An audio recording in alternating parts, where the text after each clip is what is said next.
আসসালামু আলাইকুম। এই ভিডিওতে আমরা এইচএসসি ইংলিশ সেকেন্ড পেপারের ১ নং প্রশ্নের উত্তর দেওয়ার পদ্ধতি নিয়ে আলোচনা করব। এখানে থাকে হলো প্রেপোজিশন। প্রেপোজিশন পরীক্ষায় আসে ১ নং প্রশ্নে, শূন্যস্থান থাকে হলো ১০টা, মার্কস থাকে ৫। প্রেপোজিশনে ৫-এর মধ্যে ৫ পাওয়ার জন্য তোমাদেরকে ৩টা কাজ করতে হবে। তার মধ্যে প্রথমটা হলো নিচের ১০টি রুলস ভালো করে পড়তে হবে এবং আয়ত্ত করতে হবে। এরপর ২ অ্যাপ্রোপ্রিয়েট প্রেপোজিশন পড়তে হবে। এরপর ৩ হলো অর্থ বুঝে সমাধান করতে হবে এবং বেশি করে প্র্যাকটিস করতে হবে। এখানে যে অ্যাপ্রোপ্রিয়েট প্রেপোজিশন সেটাও কিন্তু আমরা দিয়ে দিয়েছি। আর 10টি রুলস চলো এবার আমরা দেখে নিই। প্রথমটা হলো বাই বা উইথ। যে ব্যক্তি কাজটি করে তার পূর্বে বাই বসে এবং যে জিনিস বা বস্তু দ্বারা বা যন্ত্র দ্বারা কাজ করা হয় তার পূর্বে উইথ বসে। যেমন একটা এক্সাম্পল হলো the snake was killed by him with this stick.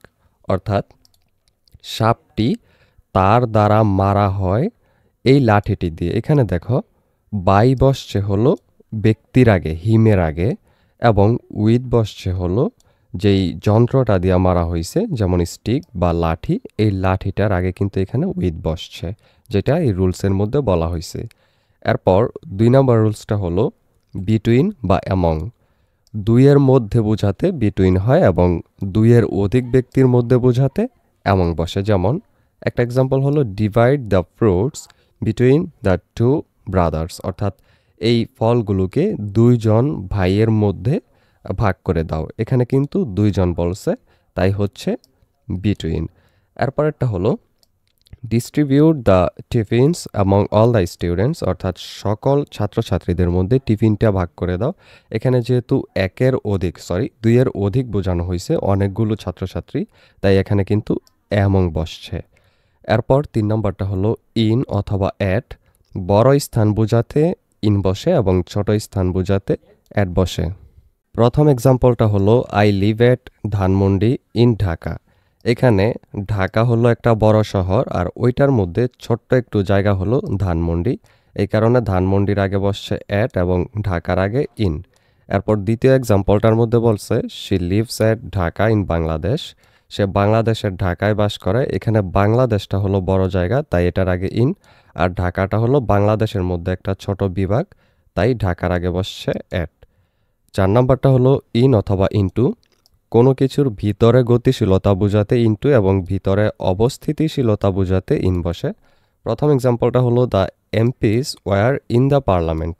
অর্থাৎ এমপিরা পার্লামেন্টের ভিতরে ছিল। এখানে ইন বসছে কারণ হলো পার্লামেন্টের ভিতরে তারা বসেছিল, অর্থাৎ অবস্থিতিশীলতার মধ্যে ছিল। দ্বিতীয় এক্সাম্পলটা হলো the PM entered into the parliament. এখানে বসছে ইনটু, কারণ হলো এখানে পিএম ভেতরে প্রবেশ করছে, যেটা গতিশীলতা বোঝায়, তাই এখানে ইনটু বসছে। এরপর ৫ নম্বর হলো অন, ইন, অ্যাট। দিনের আগে অন বসে, মাস বা বছরের আগে বসে ইন এবং নির্দিষ্ট সময়ের পূর্বে অ্যাট বসে। Example I met the prime minister at 4 PM on Monday in 2018। এখানে নির্দিষ্ট সময়ের আগে বসছে অ্যাট, এরপর দিন যেটা ছিল মানডে ওইটার আগে অন, এরপর সাল বা মাসের আগে বসে ইন, তাই এখানে সালের আগে ইন বসছে। ৬ ইন, বাই, বিফোর, আফটার। নির্দিষ্ট সময় অথবা সময়ের মধ্যে বোঝাতে ইন, নির্দিষ্ট সময়ের পূর্বে বাই বা বিফোর এই দুইটাই ব্যবহার করা যায় এবং নির্দিষ্ট সময়ের পরে আফটার ব্যবহার করা হয়। Example our PM will come back in a week. এখানে ১ সপ্তাহের মধ্যে বুঝাইছে, তাই এখানে বসছে ইন। এরপর he will come back by 5 PM, অর্থাৎ সে ৫টার আগে আগেই পৌঁছে যাবে, এই যে এখান থেকে বাই বসছে। এরপর he is coming after 6 months, অর্থাৎ সে ৬ মাস পরে ফিরে আসতেছে। এখানে যেহেতু একটা সময়ের গ্যাপ আছে সেজন্য এখানে বসছে আফটার।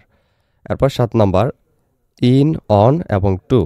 সীমার মধ্যে অবস্থান বোঝাতে ইন বসে, সীমার বাইরে হলে বসে টু, এবং সীমার মধ্যে উপরিস্থিত অবস্থান বোঝাতে অন ব্যবহার হয়। যেমন প্রথমটা হলো Dhaka is in the middle of Bangladesh, অর্থাৎ বাংলাদেশের মধ্যে ঢাকাটা আছে। এরপর দ্বিতীয় এক্সাম্পলটা হলো Myanmar is to the south of Bangladesh, অর্থাৎ মিয়ানমার হলো বাংলাদেশের দক্ষিণে অবস্থিত। এখানে যেহেতু সীমার বাইরে সেজন্য এখানে টু বসছে। এরপর Mount Everest is on the north of Nepal, অর্থাৎ নেপালের উত্তরে মাউন্ট এভারেস্ট অবস্থিত। যেহেতু এটা নেপালের সীমার মধ্যে উপরে অবস্থিত, তাই এখানে অন বসছে। 8 নাম্বার হলো বিসাইড বা বিসাইডস। পাশে অর্থে বিসাইড বসে এবং এছাড়াও অর্থে বিসাইডস বসে। যেমন শি স্যাট বিসাইড মি, সে আমার পাশে বসেছিল। আর এটা হলো besides Apple I like grapes, অর্থাৎ আমি আপেলের পাশাপাশি আঙ্গুরও পছন্দ করি। 9 নম্বরটা হলো আন্ডার এবং বিলো। কোনো তলের নিচে থাকাকে আন্ডার এবং তল স্পর্শ করে থাকলে বিলো ব্যবহৃত হয়। যেমন put the box under the bed, অর্থাৎ এই বক্সটাকে এই খাটের নিচে রাখো। খাটের নিচে রাখো মানে হলো খাটের সাথে লেগে থাকবে না। এরপর there is a bag below the trunk, অর্থাৎ ট্রাঙ্কের ভিতরে একটা ব্যাগ আছে যেটা ট্রাঙ্কের সাথে কিন্তু লেগে আছে, এই কারণে এখানে হবে বিলো। এরপর 10 নম্বরটা হলো সিন্স বা ফর বা ফ্রম। নির্দিষ্ট সময়ের পূর্বে সিন্স বসে এবং তা সব সময় পারফেক্ট টেন্স অর্থাৎ হ্যাভ এস প্লাস বি3 বা পারফেক্ট কন্টিনিউয়াস টেন্স অর্থাৎ হ্যাভ বিন বা হ্যাজ বিন প্লাস ভার্বের আইএনজি এ ব্যবহৃত হয়। ফ্রম সব টেন্সেরই নির্দিষ্ট সময়ের পূর্বে ব্যবহৃত হয় এবং ফর ব্যাপক সময়ের পূর্বে বসে। এখানে সিন্স বুঝাইতে পয়েন্ট অফ টাইম অর্থাৎ নির্দিষ্ট একটা টাইমকে উল্লেখ করে বুঝাইতে গেলে সিন্সটা ব্যবহৃত হয় এবং ফর বলতে ডিউরেশন অফ টাইম অর্থাৎ সময়ের যেই দৈর্ঘ্যটা একটা নির্দিষ্ট সময় ওইটা বুঝাইতে গেলে এটা বসে ফর। যেমন ইট has been raining since Friday, অর্থাৎ শুক্রবার থেকে একটা পয়েন্ট বোঝাচ্ছে যে শুক্রবার একটা নির্দিষ্ট সময় থেকে এখনও কিন্তু বৃষ্টি হচ্ছে, এই কারণে এখানে সিন্স বসছে। এরপর it has been raining for a long time or week, অর্থাৎ একটা নির্দিষ্ট সময় বিশাল বড় একটা সময় ধইরা হচ্ছে, এটা হচ্ছে থেকে হচ্ছে, যেমন শুক্রবার থেকে। আর এটা হলো ফর এ লং টাইম অর্থাৎ একটা লম্বা সময় ধরে এই বৃষ্টিটা হচ্ছে, এই কারণে এখানে ফর হচ্ছে।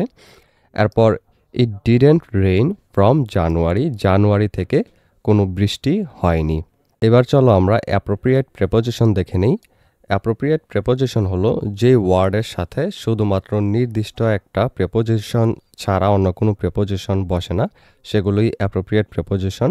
এগুলো খুবই সহজ, তোমাদের বইয়ের মধ্যেও আশা করি দেয়া আছে, তোমরা একটু খুঁজে পড়ে নিবে। আমি এখানে অনেকগুলো দিয়ে দিচ্ছি, তোমরা একটু ভিডিওটা পজ করে করে দেখে নাও। এখানে সবচেয়ে গুরুত্বপূর্ণ যেগুলো সেগুলো আমি দিয়ে দিয়েছি, তোমরা একটু ভিডিওটা অফ করে করে তারপর এগুলো দেখে নাও। এরপর আমরা বোর্ডে আসা একটা প্রশ্নের সলভ করব।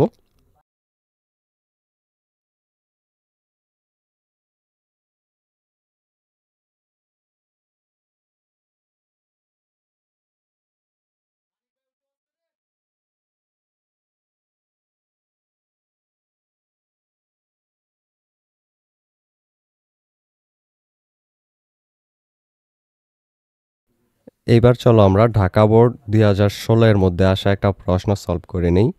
এটা চলো লাইন বাই লাইন অনুবাদ এবং উচ্চারণ সহ দেখি। আ গুড স্টক, এখানে খালি ঘরটা আছে, সেখানে বসবে of words is necessary for anybody who wants to use a language, অর্থাৎ একটি ভালো শব্দ ভাণ্ডার থাকা যে কোনো ব্যক্তির জন্য প্রয়োজনীয় যিনি একটি ভাষা ব্যবহার করতে চান। তোমরা পড়তে পড়তে দেখবা নিজের মুখে অটোমেটিকলি এই ওয়ার্ডগুলো কিন্তু এসে পড়বে, তোমরা বেশি বেশি প্র্যাকটিস করবে। এরপর vocabulary is an essential component of successful communication, সফল যোগাযোগের জন্য শব্দ ভাণ্ডার একটি অপরিহার্য উপাদান। It is an integral part of reading skill, এটি পঠন দক্ষতার একটি অবিচ্ছেদ্য অংশ। While grammar is important, a lack of vocabulary may result in complete failure to convey a message. এই যে এই ওয়ার্ডগুলো ল্যাকের পরে অফ, এরপর রেজাল্টের পরে ইন, এগুলো কিন্তু আমরা অ্যাপ্রোপ্রিয়েট প্রেপোজিশনে দিয়েছিলাম, তোমরা সেগুলো পজ করে করে দেখে নিলে এগুলো পেয়ে যাবে। যদিও ব্যাকরণ গুরুত্বপূর্ণ, শব্দভাণ্ডারের অভাবে বার্তাটি সম্পূর্ণভাবে জানাতে ব্যর্থতা আসতে পারে। Vocabulary includes conceptual knowledge of words that go well beyond an ordinary dictionary meaning. শব্দ ভাণ্ডারে শব্দগুলোর ধারণাগত জ্ঞান অন্তর্ভুক্ত যা একটি সাধারণ অভিধানের অর্থের চেয়েও অনেক বেশি কিছু বোঝায়। Student says vocabulary knowledge is a building process that occurs in time as they tend to make connections with other words. শিক্ষার্থীদের শব্দভাণ্ডার জ্ঞান হলো একটি নির্মাণ প্রক্রিয়া যা সময়ের সাথে ঘটে কারণ তারা অন্যান্য শব্দের সাথে সংযোগ স্থাপন করতে থাকে। এবার তোমাদেরকে একটা কাজ দিয়ে দিচ্ছি, এটা হলো তোমাদের কাজ। এখানে খালি ঘরগুলোতে তোমরা সম্ভাব্য উত্তর দিয়ে পূরণ করবে। এরপর আমি এখানে উত্তরটাও দিয়ে দিচ্ছি, তোমরা আগে এটার উত্তরটা করবে, এরপর এটার সাথে মিলিয়ে দেখবে কয়টা হয়েছে। এটা হলো সেটার অ্যান্সার। এখানে দেখো একটা খালি ঘরে দুইটা, আবার অনেক সময় তিনটাও দেওয়া আছে উত্তর, অর্থাৎ এই তিনটা থেকে বা দুইটা থেকে যে কোনো একটা দিলেই সেটার উত্তর কিন্তু হয়ে যাবে। এই ভিডিওটি এই পর্যন্তই। পরবর্তী ভিডিওতে আমরা দ্বিতীয় যেই কোয়েশ্চেনটা আসে সেটা হলো special uses of some phrases and word, সেটা নিয়ে আলোচনা করব। 2 নং প্রশ্নগুলো অনেক সহজ, কারণ সেখানে শুধুমাত্র 15 থেকে 20টা ওয়ার্ড থাকে যেগুলো একবার পড়লে সেগুলো আর কোনো দিন তোমরা ভুলবে না। সেটা নিয়ে একদম সহজভাবে 10 মিনিটের মধ্যে একটা ক্লাস করব। সেই ভিডিওটা পেতে হলে অবশ্যই চ্যানেলটিকে সাবস্ক্রাইব করে রেখো।